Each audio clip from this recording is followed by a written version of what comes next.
마태복음 25장 14절부터 30절 말씀인데요. 21절 한 구절만 보도록 하겠습니다. 21절 한 구절과 24절 그렇게 26절 그렇게 보겠습니다. 같이 합독합니다. 시작. 그 주인이 이르되 잘하였도다 착하고 충성된 종아 내가 작은 일에 충성하였으니 내가 많은 것으로 내게 맡기리니 내 주인의 즐거움에 참여할지니라. 24절 시작. 한 달란트 받았던 사도 와서 가로되 주여 당신은 굳은 사람이라 심지 않는 데서 거두고 해치지 않는 데서 모으는 줄을 내가 알았으므로. 그 다음에 26절 시작. 그 주인이 대답하여 가로되 악하고 게으른 종아 나는 심지 않는 데서 거두고 해치지 않는 데서 모으는 줄을 내가 알았느냐. 기도합니다. 할렐루야. 아버지 하나님 감사합니다. 오늘 아버지 하나님 마태복음 25장 14절로 30절 말씀을 가지고 달란트에 대한 이야기를 나누려고 합니다. 종이 비록 부족하고 연약하고 입술이 우둔할지라도 오늘 종의 입술을 들어 사용하여 주옵시고 종의 입술에서 선포되는 모든 말씀은 저들의 귀에는 하나님의 말씀으로 들려지게 하옵소서. 사람의 말, 종의 말로 듣지 않게 하여 주옵소서. 오늘 이 밤에도 깨닫는 은혜 주실 줄 믿사오며 우리 주 예수 그리스도 이름으로 감사하며 기도하옵나이다. 아멘. 오직 예수, 우리 예수님밖에 없습니다. 우리를 권하실 분도 예수님 한 분밖에 없습니다. 주 예수의 평강이 여러분에게 임할지어다. 아멘. 주 안에서 힘을 얻으라고 했습니다. 세상에서 힘을 얻으라 하지 아니하고 주 안에서 힘을 얻으라고 했습니다. 힘들죠? 안 힘드나요? 세상 사는 게 넉넉하지 않잖아요. 그렇죠? 세상 사는 게 넉넉하지 않으니까 힘든 세상을 살아가고 있어요. 힘든 세상을 살아가지만 그래도 우리는 힘을 내고 살아가야 합니다. 어떻게 해요? 예수 안에서 힘을 얻어 예수 안에서 힘을 얻어서 살아가야 해요. 그러면 능히 마귀의 계계를 이길 수 있습니다. 하나님은 우리 각자에게 다 달란트를 맡겨주셨어요. 물어보면 저는 달란트가 뭔지 모르겠는데요 라고 이야기하죠. 지금도 물어보면 나에게 뭔 달란트가 있나요? 잘 모르겠어요. 가르쳐 주세요. 그렇게 하실 거죠. 그렇죠?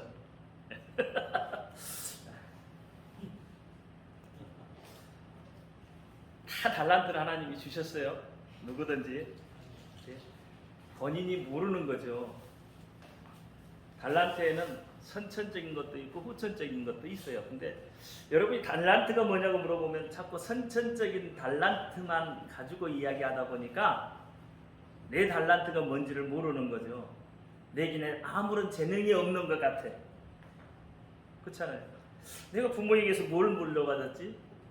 어떤 걸 물려받았지? 나는 뭐가 있지? 전혀 감도 못 잡고 있죠. 근데 꼭 선천적인 달란트만 달란트가 아니라는 겁니다. 후천적으로도 여러분이 습득하는 달란트들이 있어요. 그럼 그리스도 안에서 받는 달란트는 믿음의 달란트겠죠. 그렇죠? 믿음의 달란트. 믿음이 많은 사람은 5달란트를 주고 믿음이 조금 약한 사람은 2달란트를 주고 조금 더 믿음이 약한 사람에게는 1달란트를 주죠. 왜냐하면 각자 재능에 맞게. 그러니까 하나님 편에서 보면 5달란트 받은 자나 2달란트 받은 자나 1달란트를 받은 자는 다 동일합니다. 우리가 생각할 때는 5달란트 받은 자하고 2달란트 받은 자하고 1달란트 받은 자가 어떻게 같을 수가 있습니까? 라고 이야기할 수 있잖아요. 근데 오늘 본문에도 보면은 각각 재능의 능력에 맞게, 그러니까 그 사람의 능력은 그만큼이기 때문에 그만큼을 준 거죠. 예를 들어서 5달란트의 능력을 가지고 있는 사람한테 1달란트만 주면, 반대로 1달란트만 가지고도 벅차는 사람에게 5달란트를 맡기면 어떤 현상이 일어나겠어요? 그러니까 하나님 편에서 보면 5달란트나 2달란트나 1달란트나 많고 적음이 아니라는 거예요. 그 사람은 그만한 능력이 되기 때문에 그만큼만 주신다 이 말이에요. 이해가 되십니까? 사도 바울도 그렇게 이야기하잖아요. 물 주는 자, 심는 자와 물 주는 자가 어떻게 했다고요? 동일하다는 거죠. 아니 어떻게 심는 자하고 물 주는 자가 동일하죠? 근데 하나님 편에 가서 상급은 동일해요.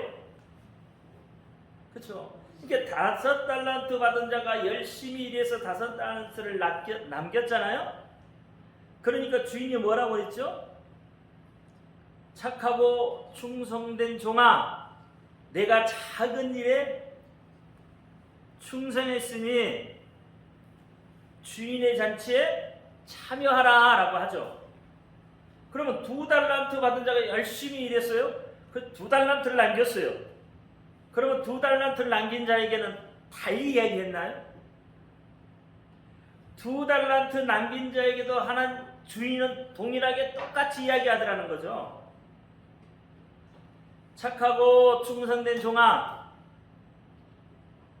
네가 작은 일에 충성했으니 주인의 잔치에 참여하라. 그럼 5달란트 받은 자나 2달러 받은 자나 주인이 칭찬은 똑같잖아요. 상급도 똑같아요. 칭찬이 똑같으니까 다 주인의 잔치에 참여할 수 있어요. 그러면 1달란트 받은 자가 1달란트를 남겼다고 치자고요. 그러면 1달란트를 남긴 자가 주인에게 갖고 왔어요. 그러면 주인이 뭐라고 했겠어요? 역시 동일하게 착하고 충성된 종아, 내가 작은 일에 충성하였으니 주인의 잔치에 참여하라고 했을 거예요. 그러니까 우리가 생각할 때는 자꾸 많고 적음을 가지고 이야기한단 말이에요. 작은 달란트, 작은 돈 갖고 뭘 하라고 이만큼 맡겨줬냐고 이야기하는 수도 있죠. 근데 달란트라는 건 절대 작은 돈이 아니란 말이에요. 달란트라는 것은 1달란트 정도 되면 우리나라 지금의 시대로 보면 한 1억 이상은 되는 돈이에요. 지금도 1억이라면 적은 돈이 아니잖아요. 웬만한 장사할 수 있는 돈이잖아요. 그러니까 작은 돈을 주는 건 아니에요. 달란트라는 건 그만큼 큰 돈을 줬어요. 근데도 어떻게 그 돈을 1달란트 받은 자는 땅속에 묻어버리잖아요. 그러니까 주인이 그 땅속에 1달란트를 갖다가 땅속에 묻어버린 그 1달란트 받은 자를 향해서 뭐라 그랬냐면 악하고 게으른 종아. 악하고 게으른 종. 왜 악하고 게으른 종이라고 했죠? 그냥 땅속에 묻어서요? 악하다는 말은 짐승 같다는 이야기예요. 짐승 같은. 그러니까 너는 어떤 사람이라고? 짐승 같은 사람이다. 주인이 볼 때 아무 위이 없는 사람, 그 말이에요. 악하다는 이야기. 그러니까 이걸 하나님이 말하면 어떻게 되겠어요? 하나님이 이야기하신다. 그러니까 이 악하고 게으른 종이라고 하는 것은 비단 원금만 갖고 왔다고 해서 그렇게 이야기하지 않았다는 이야기예요. 그렇죠? 한 달란트만 가지고 와서 그것만 가지고 와서 주인이 이 악하고 게으른 종이라고 이야기하지 않는 거예요. 왜 악하고 게으른 종이라고 하냐면 오늘 본문 말씀을 보면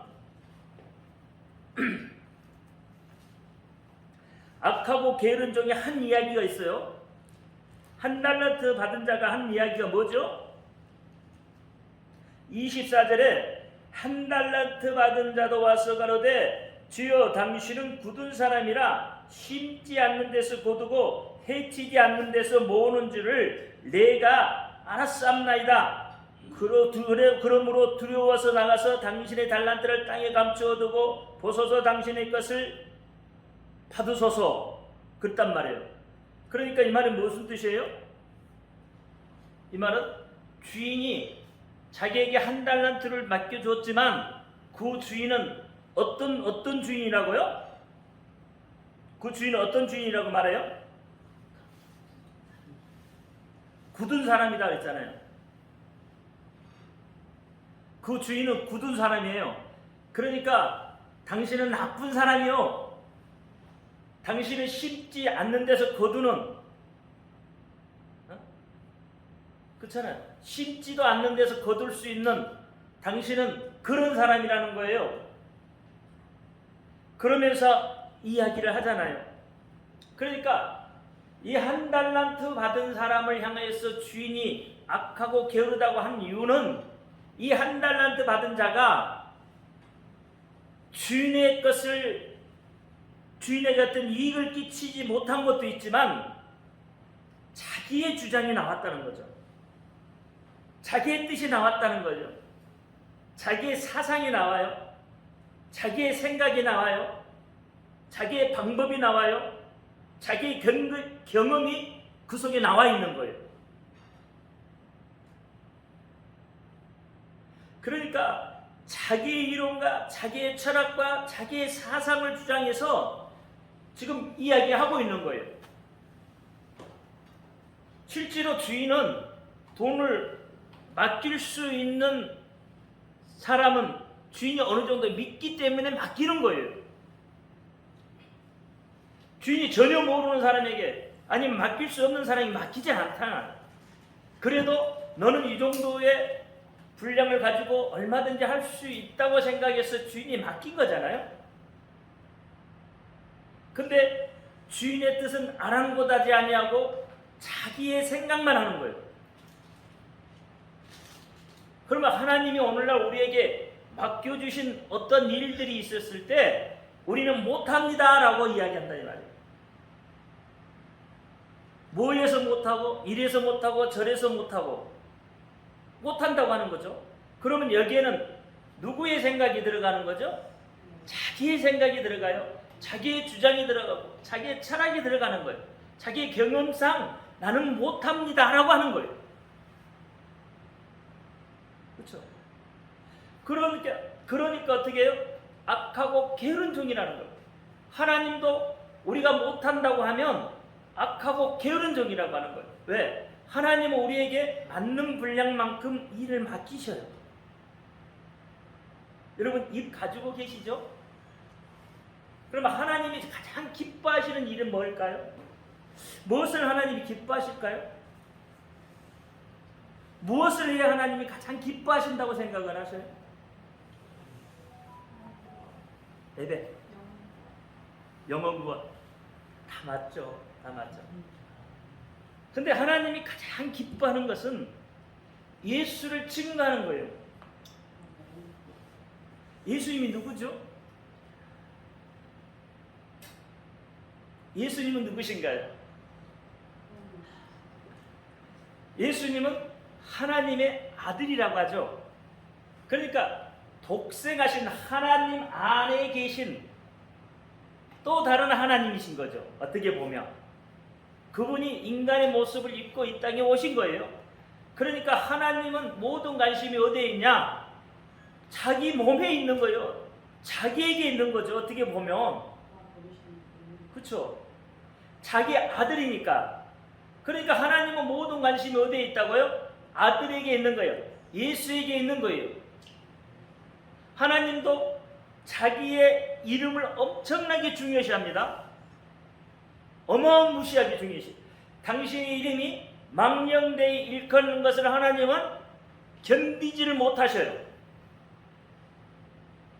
그 이름을. 그런데 예수님이 이 땅에 오시면서 뭘 가지고 오셨죠? 가지고 오신 거. 예수님이 이 땅에 오시면서 가지고 온 것이 요한복음에 보니까 하나님의 이름을 가지고 오셨더라고요. 그러면 하나님의 이름이 뭐죠? 예수죠. 예수님이 오실 때 나는 아버지의 이름으로 왔다 그래요. 그리고 성령을 향해서도 내가 보낼 성령, 내가 보낼 영, 나의 영이에요. 성령이. 그러니까 그 성령의 이름도 예수. 그래서 예수라는 그 이름에는 삼위일체 되신 하나님이 이 속에 계시는 거예요. 그러니까 하나님은 당신의 이름에 대해서 엄청난, 그렇죠? 가지고 계시는 거죠. 그런 거죠. 그래서 하나님은 우리에게 무슨 일을 맡길 때에 하나님이 가라사대 하면 그냥 순종하기를 바라십니다. 그냥 순종하기를 바라요. 그런데 좀 전에 다시 이야기하죠. 하나님은 무엇을 가장 기뻐하신다고요? 예수를 증거하는 것을 기뻐해요. 그렇죠? 예수는 하나님 당신의 이름이니까 그 이름을 증거하는 것을 기뻐하신다 이 말이에요. 다시 이야기하면. 그럼 이름을 증거한다는 이야기는 전도한다는 이야기고 선교한다는 이야기가 되는 거죠. 예수님을 증거하잖아요. 우리가 예수님을 여러분 나가서 뭐 증거하죠? 뭐 전도하죠? 그냥 무조건 교회에 오라고 전도하시나요? 아니요. 예수 이름 증거하시면 돼요. 우리 교회에 안 와도 예수 그 이름이 증거되면 되는 거죠. 여러분 선교 나가 보시면 그 나라 말을 얼마나 하실 수 있어요? 그 나라 사람들하고 대화할 정도 되나요? 안 되죠. 대화할 정도는 안 돼요. 그 나라 사람들하고. 그러면 그 나라 사람들한테 여러분 가서 뭘 선교하죠? 뭘 말하고 오죠? 대화도 안 통하는데. 그러니까 그 나라에 가서 하고 올 수 있는 것은 결국은 이름 전하는 것밖에 없습니다. 예수님 우리에게 주시고 가신 그 이름밖에 없어요. 전하고 갈 수 있는 거. 그러면 그 이름에는 능력과 권세가 있다고 했어요. 그 이름에 능력과 권세가 있기 때문에 그 이름만 증거해도 어둠이 물러가는 거예요. 마귀가 도망간다 이 말이에요. 그 이름만 증거해도 병이 낫는다 이 말이에요. 그렇죠? 문제가 해결돼요. 그 이름 안에서. 그게 하나님이 하시는 일이란 말이에요. 그러면 우리가 하나님이 기뻐하시게 하는 일은 그 이름을 증거하면 되죠. 하나님 우리에게 그 이름 증거하라고 하는 달란트를 주셨어요. 근데 여러분 다 입을 가지고 있잖아요. 그럼 입을 가지고 말할 수 있잖아요. 그렇죠? 어떤 사람은 국내에서도 하고 어떤 사람은 회의에 나가서도 할 수 있고 어떤 사람은 자기 가정에서 할 수 있고 받은 달란트대로 하는 거죠. 이제는 여기에서 그게 이제 후천적으로 하나님께서 우리에게 주시는 달란트인 거예요. 입을 벌려서 증거할 수 있도록 하라는 거죠. 근데 우리는 착각을 할 때가 뭐냐면 자꾸 달란트를 이야기하면 선천적인 달란트만을 가지고 이야기를 해요. 그러니까 어떻게 해요? 뭔가를 많이 해야 하나님이 그걸 기뻐하신다고 생각을 해요. 그러면 여러분 선한 일을 하면 하나님이 기뻐하실까요? 선한 일을 하면 기뻐하시죠. 근데 얼마만큼 해야 기뻐하시죠? 얼마만큼 해야 하나님 향해 찰까요? 우리가 선하고 착한 일을 얼마만큼 해야 하나님이 향해 찰까요? 얼마만큼 해야 하나님이 기뻐하실까요?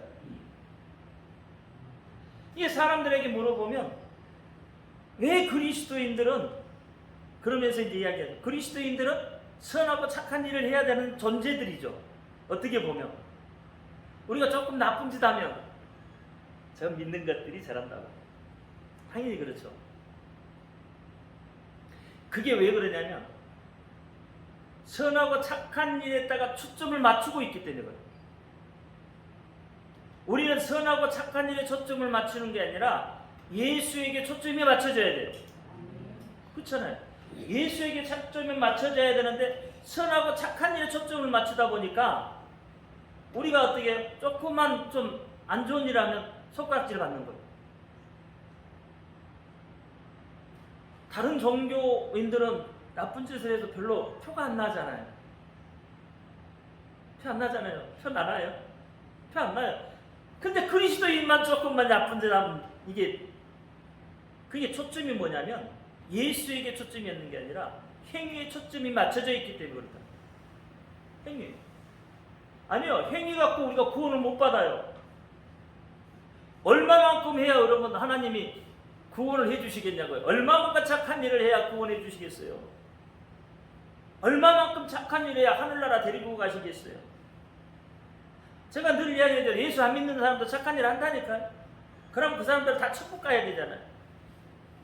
착한 일 했으니까. 근데 그게 아니라는 거예요. 여러분 천국은 누구 이름으로 가요? 예수 이름으로 가는 거예요. 그러니까 예수라고 하면 천국 못 갈 수도 있어요. 왜냐하면 예수 이름이에요. 예수님도 그렇게 했어요. 예수 이름으로 천국 간다는 거예요. 그러니까 예수 이름이 우리에게 엄청난 중요한 거예요. 여러분 그 예수라는 이름을 안다는 것 자체가 복이에요. 그러니까 그것을 증거할 수 있도록 하는 것이 하나님을 기쁘게 하는 거예요.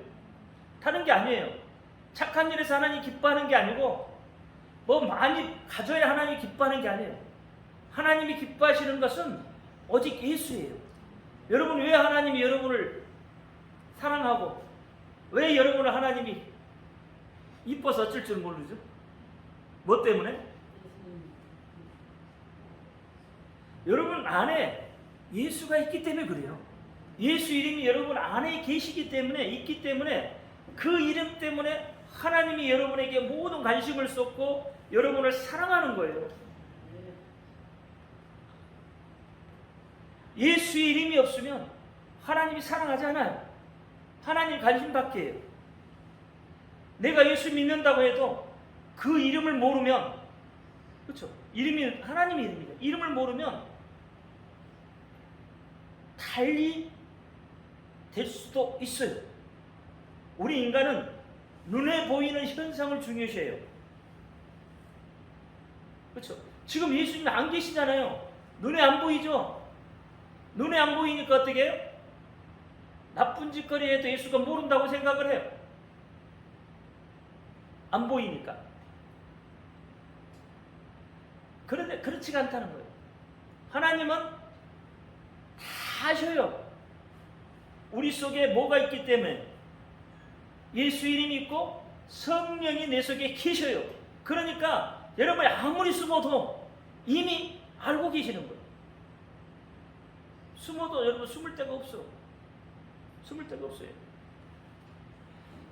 이걸 기준으로 놔두고 이 한 달란트 받은 자는 어떤 생각을 가졌냐면 내가 애써서 모아봐야 이것이 과연 주인에게 얼마만큼 도움이 될 수 있을까? 이걸 잘못하면 내가 오히려 주인한테 책망이나 받지 않을까? 그래서 어떻게 해요? 묻어버리는 겁니다. 그러니까 결국은 그건 뭐예요? 자기의 생각이에요. 자기 생각. 우리가 달란트가 없다고 하는 것도 누구의 생각이죠? 전부 우리 생각인 거예요. 나는 못해요 하는 것도 누구 생각이에요? 우리 생각이에요. 내 생각이에요. 그러니까 못하는 거예요. 왜? 못한다는 걸 전제를 두고 있기 때문에 안 되는 거죠. 전제를 그렇게 두고 있으니까. 여러분 기도해도 응답받지 못하는 것은 왜 그래요? 그 기도가 응답을 과연 받을 수 있을까라는 생각이에요. 내가 기도해도 하나님이 과연 이 기도를 하나님이 들어주실까라는 것이 전제가 되어 있어요. 전제가 되어 있어요. 그러니까 기도를 아무리 해도 응답이 없는 거예요. 근데 말씀해 보니까 뭐라 그래요? 네가 기도한 것은 이미 받은 줄 믿으라고 하잖아요. 그러면 네가 네가 믿고 기도한 것은 이미 받은 줄을 믿으라고 했는데 그 믿고 하는 그 기도, 뭘 믿고 하는 기도죠? 뭘 믿고? 예수의 이름을 믿고 하나님의 이름을 중요시 한다고 했어요.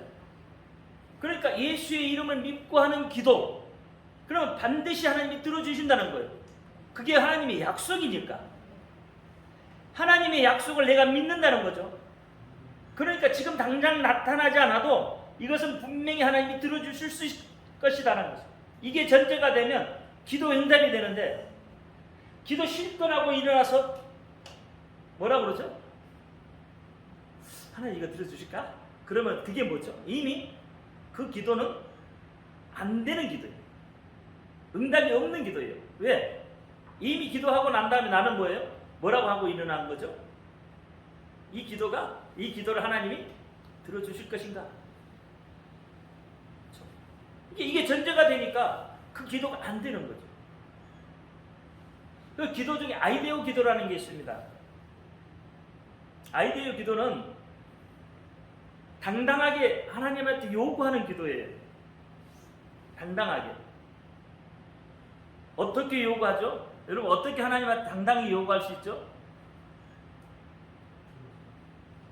어떻게? 하나님이 약속을 했죠. 약속. 이렇게 하면 이렇게 해줄게. 그렇죠? 이렇게 하면 이렇게 해줄게. 자꾸 하나님 약속을 했어요. 그러면 이 약속을 믿는 자는 요구할 수 있는 거죠. 당신이 그렇게 해준다고 하지 않았어요? 그렇죠? 그러니까 그 약속을 믿고 하는 거예요. 요구하는 거예요. 당당하게. 그럴 때 하나님이 들어주시는 거예요. 그래서 많은 목사님들 그렇게 이야기하잖아요. 말씀 붙들고 기도하라고. 그럼 이루어진다고. 그게 말씀이 뭐예요? 우리에게 약속이기 때문에. 약속대로 하나님이 해주실 수밖에 없다는 거죠. 오늘 한 달란트 받은 자도 그 약속을 믿었으면, 그렇죠? 하나님의 약속을 믿었으면 그렇게 하지 않았을까? 자기 생각이 나오지 않았을까? 우리는 신앙생활하면서 내 생각이 중요해요. 하나님의 생각이 중요한 게 아니라 오히려 내 생각이 중요한 거예요. 그러면 그것은 신앙생활이 잘못되는 신앙생활이에요. 여러분 신앙생활이라는 것은 어떻게 보면 참 위험한 거예요. 때로는 생명도 내놓아야 할 때가 있어요. 생명을 요구할 때도 있다는 거예요. 그게 순교잖아요. 그러니까 내 생각이 들어가면 여러분 순교할 수 있겠어요? 내 경험이 들어가면 순교할 수 있겠냐고요. 여러분 목에 칼을 들여야 되는데 거기에서 담대하게 외칠 수 있는 사람이 몇이나 되겠어요? 그러니까 신앙생활은 결국은 자기를 버리는 거예요. 자기를 내려놓는 거예요. 여러분 세례는 자기를 죽인 거예요. 그렇잖아요. 수장시키는 거예요. 물속에 죽이는 거예요. 자기가 죽고 새로운 사람으로 태어나는 거예요. 그게 이제 세례받았다고 하는 거거든요. 이게 신앙생활은 결국은 자기가 죽는 거예요. 사도 바울도 고린도후서 11장 23절 28절 이하에 보면 수많은 위험을 감내해요. 동족의 위험, 바다의 위험, 물의 위험, 그렇죠? 이런 위험들, 도적의 위험들, 이런 위험들을 가지고 수없이 본인이 겪어요. 왜 그런데 그걸 이야기하죠? 뭐 때문에? 뭐 때문에? 그가 예수를 증거하면서 받았다는 거죠. 그 고통을 받았다는 거죠. 때로는 자기의 생명을 내놓았다는 거죠. 이 신앙생활은 그렇게 해요. 여러분, 믿는다고 하는 거 오늘날 우리는 너무 쉽게 생각을 해요. 믿는다는 거. 예수님 당시나 지금도 마찬가지지만 여러분, 공산주의 국가나 이런 데 가서요, 믿는다고 말할 수 있어요? 외칠 수 있냐고요? 예수님 당시에도요, 믿는다고 하는 것은 자기의 생명을 담보로 한 거예요. 자기 생명을 내어놓고 하는 거예요. 그러지 않으면 믿는다고 말하지 못한다는 거예요. 그러니까 자기 생명을 이미 뭐요? 하나님께 드렸다는 거예요. 드렸다는 거예요. 그러니 자기 생명을 드렸으면 여기에는 뭐가 없어요? 없어야 돼요?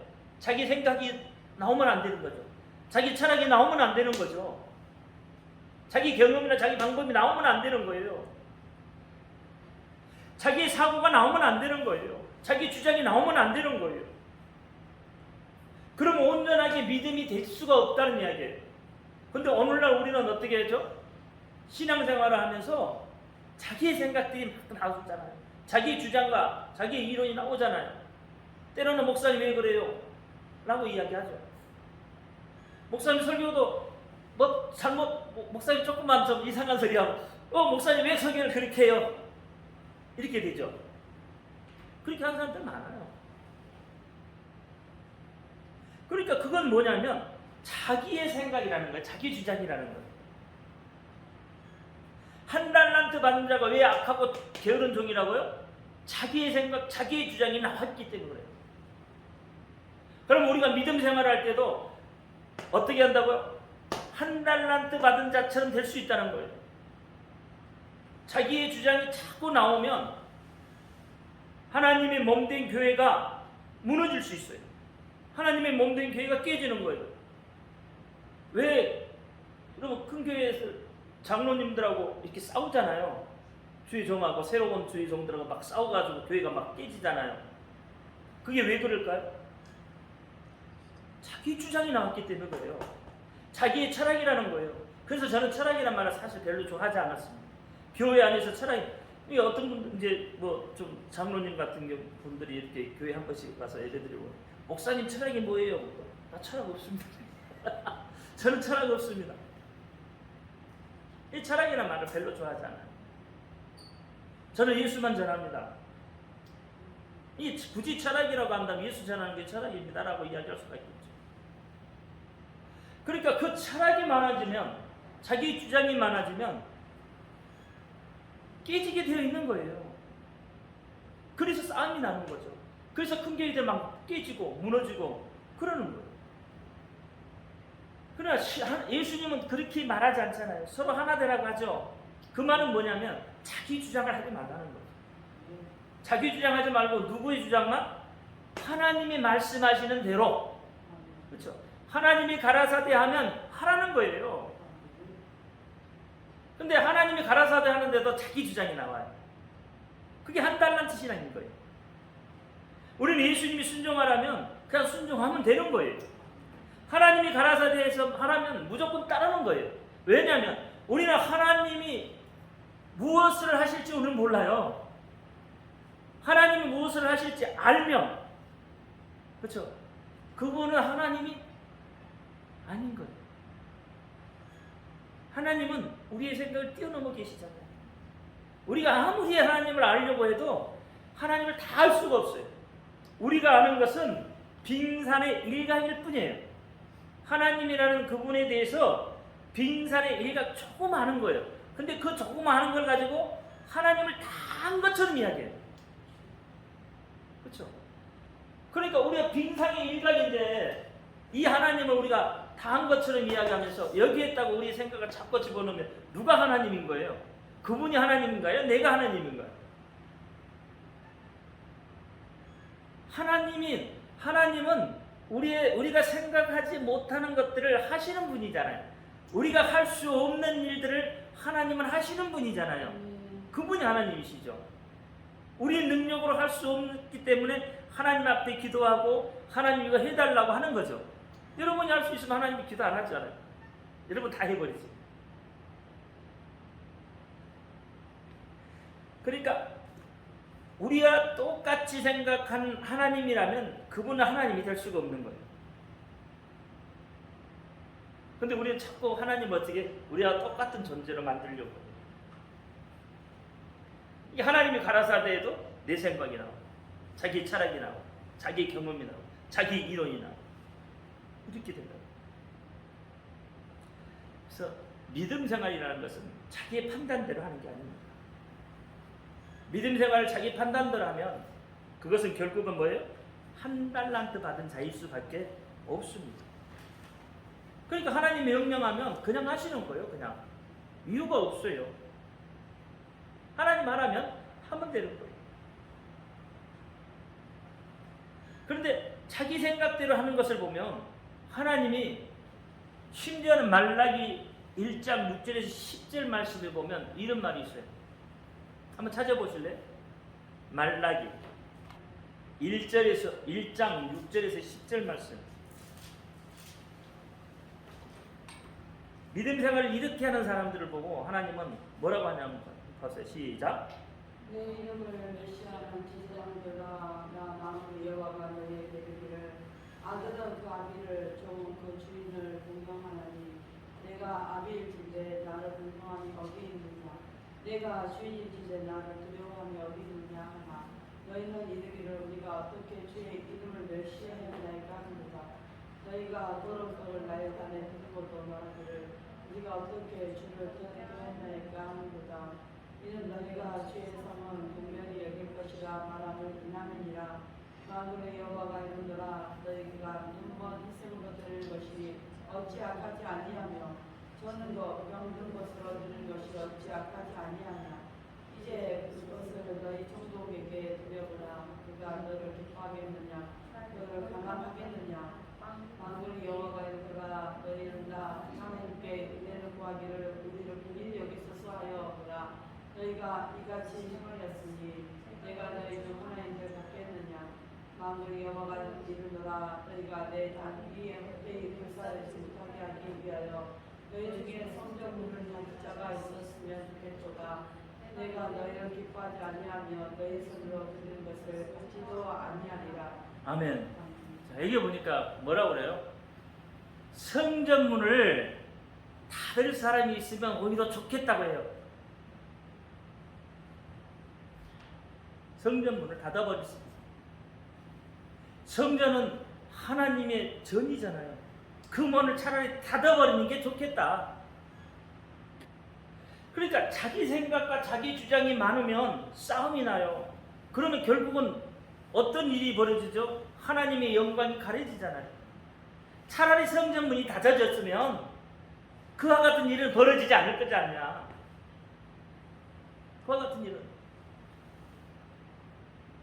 어마어마한 일인 거죠. 어마어마한 일을 지금 말씀을 하시는 거예요. 그게 오늘 우리에게 필요하고 우리에게 지금 이야기하시고 계시는 거예요.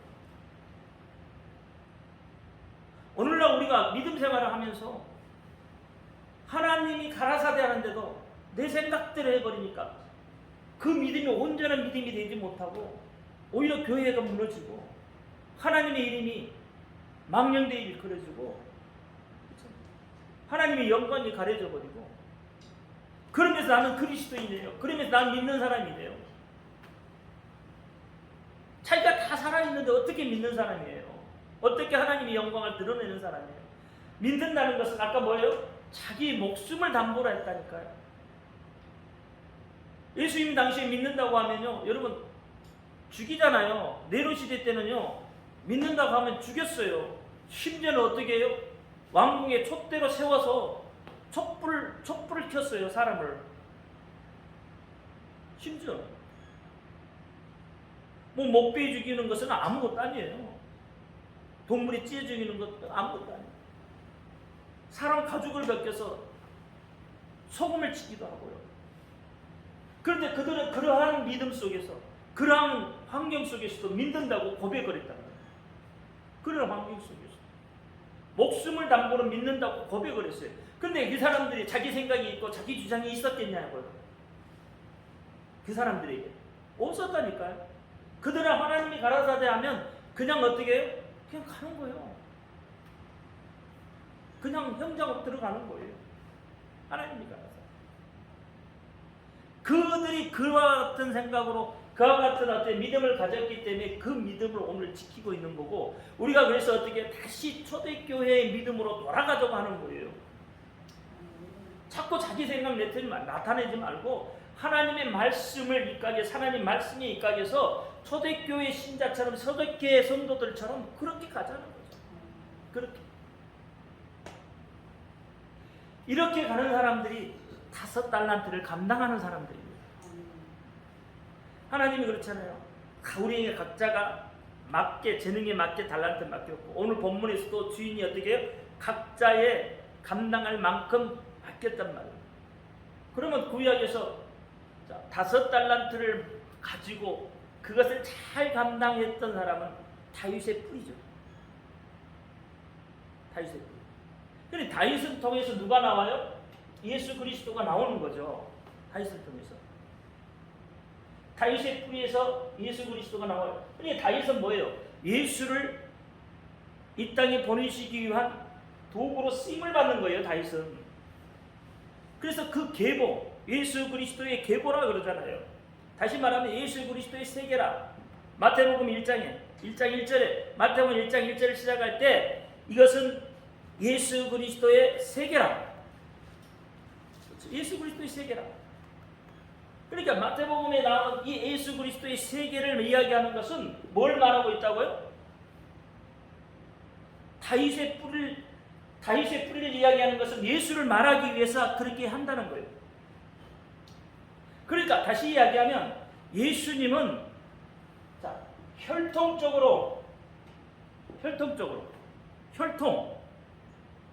혈통적으로는 뭘 어떻게 했다고요? 혈통적으로는 다윗의 뿌리 속에 하나님이 사람을 통해서 이제 역사하실 건데, 그 사람을 통해서, 그 혈통을 통해서 이렇게 예수를 보내줬다는 것을 역사적으로 보여주고 있는 거죠.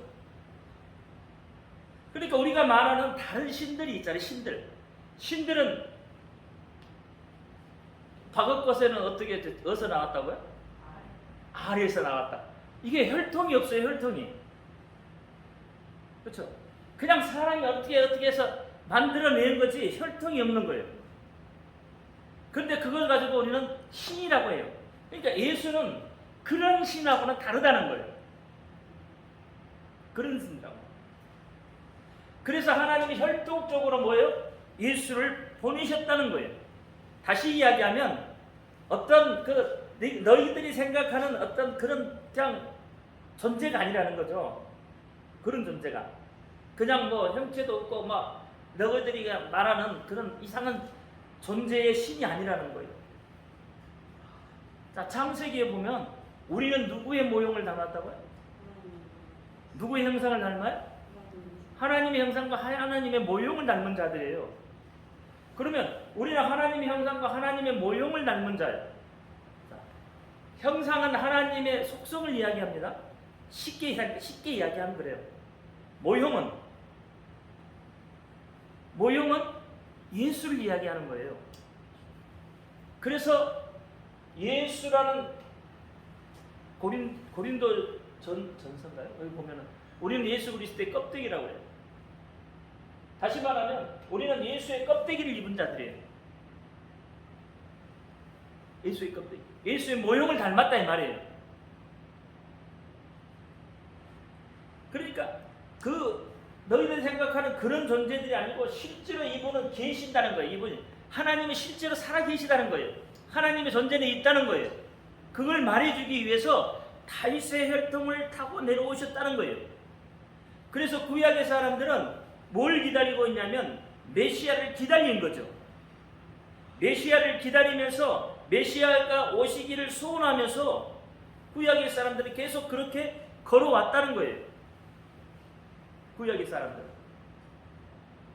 그리고 다윗의 후손들도 누구를 사모했었냐면 메시아를 사모하고 기다리고 있었다는 거예요.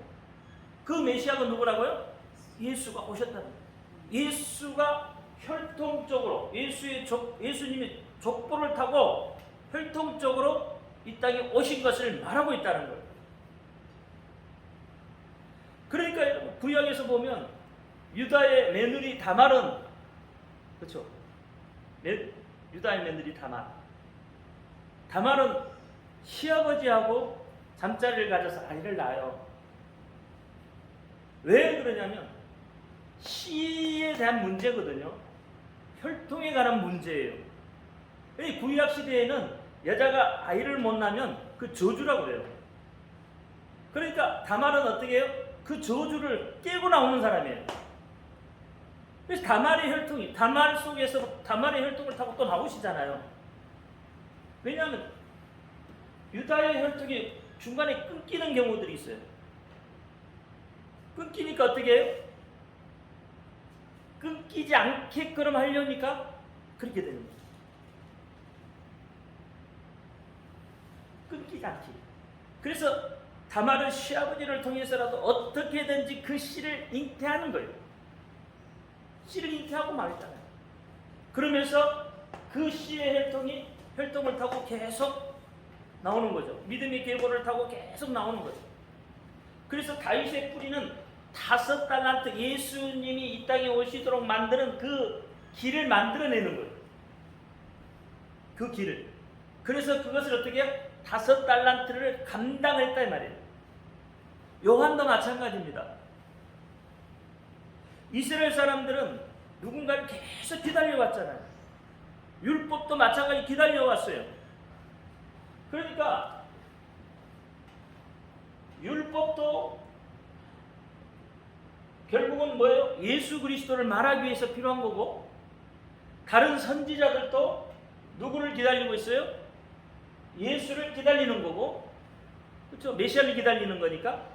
제사장이 제사를 드리는 것도 누구를 기다려요? 예수를 기다리는 거예요. 메시아를 기다리는 거예요. 그렇죠? 그러면서 세례 요한도 역시 누구를 기다리고 있어요? 예수가 오시기를 기다리는 거예요. 그러면 세례 요한은 알고 있잖아요. 누가 오실 거라는 것. 나 다음에 오실 이. 나는 그분의 끈도 감당하지 못할 자다. 그렇게 이야기해요. 이스라엘 역사도 어떻게 해요? 계속 누구를 향하여 가고 있어요? 예수를 향하여 가고 있어요. 이스라엘 백성들도 누구를 기다려요? 예수를 기다리고 있다. 그렇죠? 이게 이 모든 것들을 세례 요한이 어떻게 해요? 지적을 해주죠. 마태복음에서 지적을 해주죠. 이분이 예수다고 이야기하는 거예요. 요한이 말하여 가로되 내가 당신께 세례를 받아야 할 터인데 당신이 내게로 오시나이까? 라고 하죠. 예수님이 세례 받으러 올 때. 그러면서 요한복음 1장 29절에 보라 세상 죄를 지고 가는 하나님의 어린 양이로다. 36절에는 예수께서 계시고 은신 받으되 보라 하나님의 어린 양이로다. 요한복음 3장 30절에도 그는 흥하여야 되고 나는 쇠하여야 한다. 그러니까 요한은 율법 시대의 마지막 사람이에요. 그렇죠? 구약의 마지막 사람, 율법 시대의 마지막 사람이에요. 그러니까 자기는 어떻게 해야 돼요? 율법은 쇠하고 사라져도 됐다는 거예요. 요한은 사라져도 된다는 거예요. 그리고 누가 나와야 돼요? 예수가 나오는 거죠. 다시 말하면 복음이 이제 그때부터 드러나는 거예요. 왜? 자기의 감당을 했잖아요. 율법도 예수가 올 때까지를 감당을 하고 있고, 그래서 율법의 마지막 시대인 요한이 끝나는 거예요. 구약의 요한에서부터 끝나는 거예요. 세례 요한으로부터. 구약은 그걸로 끝나는 거예요. 그리고 이제 예수 그리스도로 인해서 새로운 시대가 열려지는 거죠. 새로운 역사가 보여지는 거죠. 그러니까 그 역할을 율법이 감당하고 있다는 거예요. 세례 요한이 그 율법을 감당하고 있다는 거예요. 그래서 이것은 5달란트를 감당했다 이 말이에요. 그러니까 이건 물질로 보는 게 아니잖아요. 우리 자꾸 근데 달란트 이야기 물질로 비워온다니까요. 그게 아니에요. 복음에 대한 이야기를 하고 있는 거예요. 그 길을 말하고 있는 거예요. 그래서 5달란트를 받았다는 거예요. 그 달란트를 감당했다는 거예요. 이들이 다윗도 그렇고 율법도 그렇고 요한도 깨어서 기다리고 있었다는 이야기를 하는 겁니다. 그 감당을 한 거예요. 율법의 역할이 뭐죠? 율법의 역할은 정죄의 역할입니다. 예수님이 죽으신 것은 뭐 때문에 죽었죠? 예수님이 죽으셔야만 한 제목이 뭐예요? 신성 모독죄죠. 신성 모독죄. 그러니까 그 말을 다시 이야기하면 예수님이 십자가에 죽으시기 그 역할을 감당하고 있는 것이 율법이다 이 말이에요. 율법이 어떻게 해요? 예수님이 십자가에 죽을 수 있도록 그 역할을 감당했다 이 말이에요. 다시 말하면 율법이 예수를 정죄했다 이 말이에요. 그래서 십자가에 죽으신 거예요. 그러니까 예수님이 이 땅에 오신 것은 죽으시러 오셨다고 했잖아요. 이 땅에 오신 게 우리의 죄를 위해 대신해서 죽으시러 오셨고 우리를 구원하러 오셨으니까 당신이 죽어야 되는 거죠. 그러니까 그러면 그것을 감당할 수 있는 정죄할 수 있는 뭔가가 필요한 거죠. 그것이 율법이 감당했다는 거예요. 그러니까 율법이 5달란트의 그것을 감당하고 있는 거예요. 그러면 2달란트 받은 자들은 이스라엘 민족이 2달란트를 이제 감당을 한 거죠. 여러분 이스라엘 민족은 하나님의 택함을 받았지만, 그렇죠? 하나님의 택함을 받았지만 어떻게 보면 이스라엘 민족은 고난받기 위해 택함을 받은 민족이에요. 이스라엘 역사를 보시면 다 고난이에요. 그렇잖아요. 이스라엘 역사가 그렇잖아요. 애굽에서도 어떤 생활을 해요? 노예 생활을 하고 계속 이방인들이 침입을 받아서, 그러니까 이스라엘 민족 하면 고난의 민족이에요. 어떻게 보면 나그네예요. 나그네. 고난의 민족. 우리 믿음도 그렇잖아요. 우리 믿음도 예수님이 오실 때까지는 우리의 믿음도 고난의 연속이고, 그렇죠? 이스라엘 백성도 예수님이 오시기 전까지는 어떻게 해요? 고난의 연속인 거예요. 다시 말하면 정착하지 못한 거예요. 그냥 나그네 길인 거예요. 그렇죠? 나그네 길. 우리 믿음도 예수님 오시기 전까지는 정착하지 못하면 우리도 나그네 길이에요. 그러니까 그것을 감당하는 것이 이스라엘 민족이 그걸 감당했다는 거예요. 예루살렘 성전도 마찬가지예요. 예루살렘 성전도 어떻게 해요? 성전은 하나님 앞에서 예배하는 게 성전의 본분이잖아요. 근데 이스라엘 백성들은 어디에서만 예배를 드린다고요? 어디에 와서 예배를 드려요? 예루살렘에 와야 돼요. 아무리 멀리 있어도 예루살렘 성전에 와서 예배 드려야 그때 그 예배가 진짜 예배로 그렇게 인정을 해요. 회당에서 드리는 예배 말고요. 정말로 예루살렘 성전 안에 들어와서 드려지는 예배. 그래서 외국에서도 살다가도 어떻게 해요? 절기가 되면 예루살렘에 향해서 오잖아요. 오늘날 우리는 아무 데서나 예배 드려도 하나님이 받으시잖아요. 하나님이 기뻐하시잖아요. 예배 드리는 그 자체만 갖고도 하나님이 기뻐하시잖아요. 그러나 유대인들은 그렇게 하지 않았다는 거예요. 유대인들은 정해져 있어요. 그 장소가 아니면 하나님이 어떻게 해요? 받지를 않았고 그 장소가 아니면 예배가 인정이 되지 않는 거예요. 그러니까 예루살렘 성전으로 와야 되는 거예요. 아무리 멀리 떨어져 있어도. 그래서 예루살렘 성전은 예수님이 어떻게 해요? 오시는 그 길을, 그 중에 한 역할을 예루살렘 성전이 감당하고 있다는 거예요. 자, 우리는 참 성전을 뭘로 보죠? 예루살렘 성전을 참 성전으로 보지 않고 여러분 속에 예수가 계시면 그것이 참 성전이라고 그래요. 그러니까 예루살렘 성전은 참 성전이 우리 속에 오시기까지의 길을 만들어 놓은 거라는, 이해가 되시죠?